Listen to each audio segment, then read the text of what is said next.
So first of all, I would like to quote Brancusi, who was a very famous Romanian artist, who said once, "It's not important what are you doing, what is important from which state of mind you are doing what you are doing." And then you have, I was looking into the old books of the Renaissance, where some people wrote about preparation of the artist to make big mural paintings or sculptures like Michelangelo, Leonardo da Vinci, and so on in Renaissance.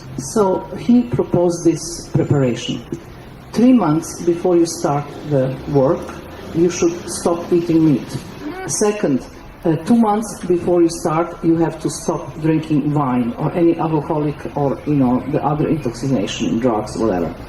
1 month before you start, you should not have any sexual intercourse. 3 weeks before you start, you have to put, if you are right-handed, right hand, if you are left-handed, left hand, into the plaster, and really emotion, that is not, you can move. Then, the day you start, you break the plaster, you take your pencil, and pencil, whatever you use, the tool, and you can make perfect circle. This we talk about Renaissance. If we talk about later, earlier stuff in like a Chinese, in the China or let's say the Japan, you have some suggestions for the artists or the architects or the poets.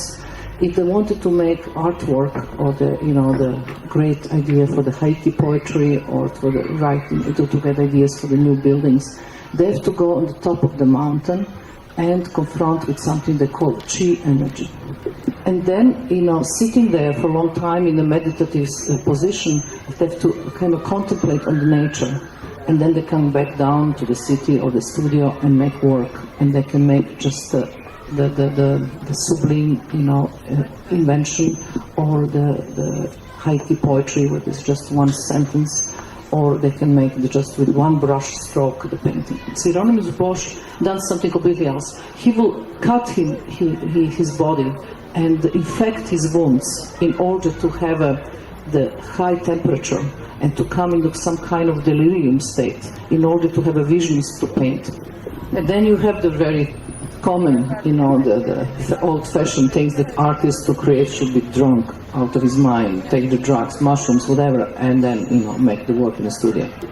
I think that's very important that we finally learn that it's not necessary only to clean the house you live. I mean, like a house where you sleep or eat or whatever you spend the day, or your studio. It's very important to clean your own house. That means your own body. So I propose the workshops called Clean the House Before You Make Performance. This consists of following. First, we look for the location. Location have to be nature, not close to the city, not close to any village, and should be as far as possible from the kind of civilization. Minimum can participate, actually maximum can participate 25 people, and they have to make the contract with me, to make the contract with me. The people who are under medication because of some mental problems, who are pregnant, who are bulimic, anorexic, or any other diseases, or not healthy, can't participate. But the ones who are normal and healthy have to write the contract. They have to go through this workshop without leaving it, no matter what happened. I want to have 10 days of your life, and I take responsibility, but you can't leave. It's very important that you have to go through difficult time, and you can't just go, because in that 10 days you don't have any personal freedom. Maximum 5 days you can't eat at all, any food, and you can't drink any kind of fruit juices or anything like this. You have to just drink pure water, hot water or cold water, and you can't talk for 5 days at all. And of course, the first days is very difficult if you do this, because all our system of the body is functioning the way that the body produces acids in order to digest the food. So all our energy, because we eat 3 times a day or more, so it's always in the stomach and digesting. The moment you don't take the food, the acids are produced because the body is waiting for the food, and these acids become like a poison, and you start having headache, you vomit, you don't feel well, and this stays for at least 2 days. But once you went through that, then the body understands there is no food, so the body doesn't produce the acids, so the entire energy go up to your head. and then you become lighter, and your perception is much more focused, and you reach completely another state of mind, physically and mentally. The workshops are done always in the worst time of the year, or where it's very cold, or where it's extremely hot, because I really like the Sufi sentence who say, the worst is the best. You know, in your life, if you only do things you like, and you think do things that gives you pleasure, you will never change. You will always have the same pattern of things happening to you. You will always have the same wrong relationship, you fall in love, or, you know, or doing the same mistakes over and over again. But if you do things you hate, you don't like, you're afraid, and it's painful, that's a big possibility that you actually can transform, because you're going through the difficulties.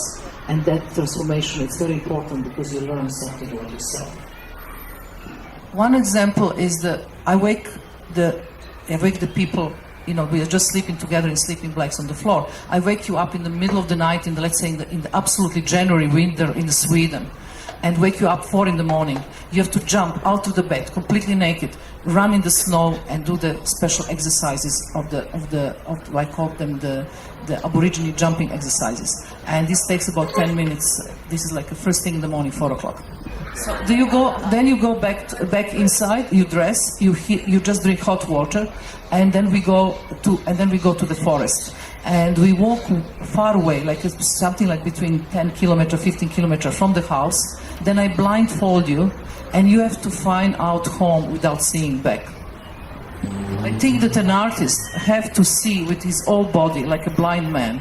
Same like in the front, like in the back. He have to have the sensibility. He have to have the possibility to learn telepathy, and he have to be able to find way back.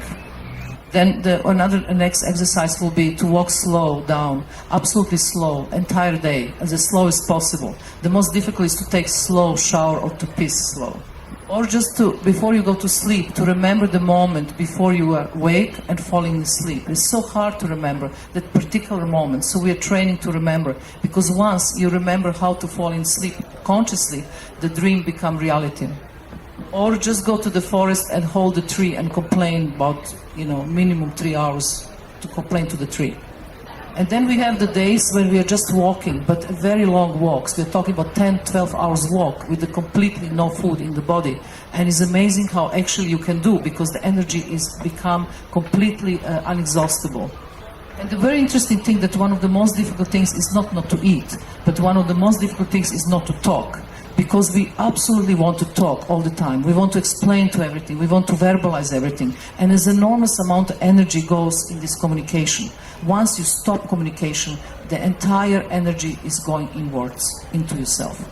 On the end of all this, the days being there, we are doing performances basically based on nothing, just using your own body as the only instrument, without anything else. No tools, nothing, just your body and yourself.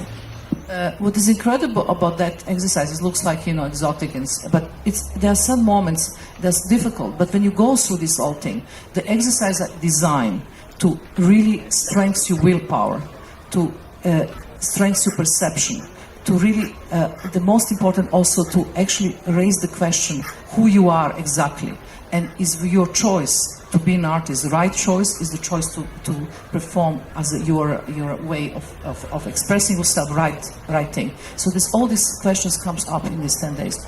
There's so many times we do things because somebody else tells to do, or is a fashion to do, or we don't know what to do anywhere else. And to be an artist is a very difficult task. And you have to ask yourself how you know an artist or not somebody else. For me, the answer is like a breathing. You never ask yourself, can I breathe? Because if you don't breathe, you bloody die, So if you have to create, and you have this urge to create, that means pretty good, the example that you are artist, but doesn't mean that you're a good artist, you're just an artist. But then we have this other phenomena of art pollution. There's not just environmental pollution, it's a huge art pollution, because we are going to the studios like we are employee, like I have to go to studio to make something. And then you make things and make things and make things, and so much things you make actually doesn't mean anything and doesn't really change anything. I think it's very important to actually, as you clean your house and clean yourself, to clean your studio too, and just throw things away. Everything what doesn't matter, you just take them out. This is the first thing of the exercise, for the performance art is very important. Also can be applied to any other art. clean your house, the body, clean your studio. Okay, fine. So, what is the question?